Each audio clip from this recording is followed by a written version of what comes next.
How much of a setback is this for Juan Guaido? I do think this is a big setback. Yesterday was a gambit by the opposition, by the United States, by others that have backed Juan Guaido as the legitimate president of Venezuela. They started the morning in front of an army base or an Air Force base, trying to call the military, trying to call people to break away from the regime. And at the end of the day, Maduro slept in the National Palace. He came on TV, flanked by many top military brass, and seemed still to be firmly in control as of this morning. Do we understand, Shannon, that he thought he had the military behind him and that they didn't go behind him at the last minute? Or do we have any indication of what happened? Why was this miscalculated? You know, there are stories that came out, many by U.S. government officials, that there was some sort of deal happening in the back room.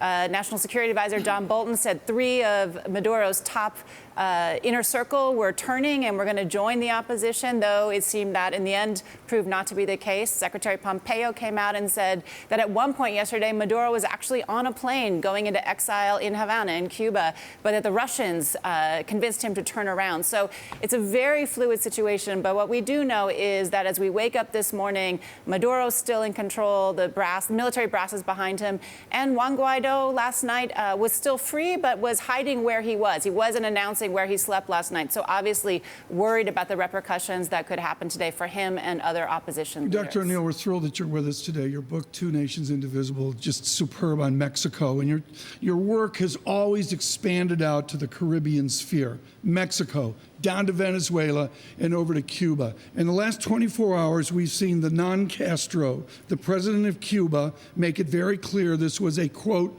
coup movement, and we've seen President Trump say he will put in draconian, that's my own word, folks, draconian sanctions on Cuba. Will President Trump get his way, or will Cuba step back from assisting Mr. Maduro?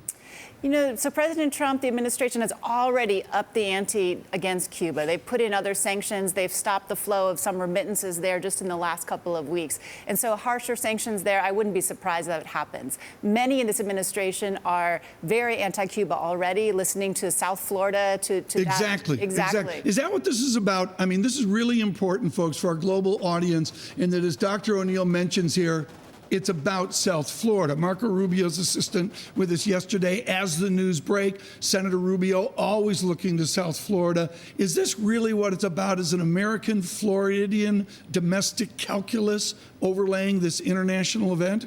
It's definitely guiding this policy. So in South Florida today, you have Cubans who have been there for many decades. You also have many Venezuelan expatriates that are searching for a change in their own country. So that combination is guiding a lot of these politics coming out of South Florida. And that's why we see such a hard line. The other reason, though, is Cuba and Venezuela have been linked for now 2 decades. Venezuela provides cheap or free oil to Cuba, and Cuba in return has provided military intelligence, provided doctors, provided nurses, provided a lot of health care for Venezuela. So there are these ties that the Trump administration is trying to break, but I don't see that happening anytime soon.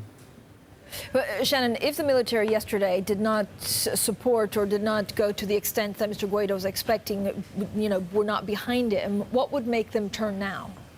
You know, this is the big question. I think the last realm that we have not yet seen in Venezuela is the military forced to fire on its own unarmed civilians. When we've seen protests put down in Venezuela over the last several months or a couple of years, it's been the National Guard, it's been what they call colectivos, which are sort of neighborhood gangs and the like, but not the military. The military has not had their Tiananmen moment or their Tahrir Square moment where they have had to do something. That would be the breaking point. Let's talk about the military here, and as the head of the defense in the debate there about what he was doing yesterday.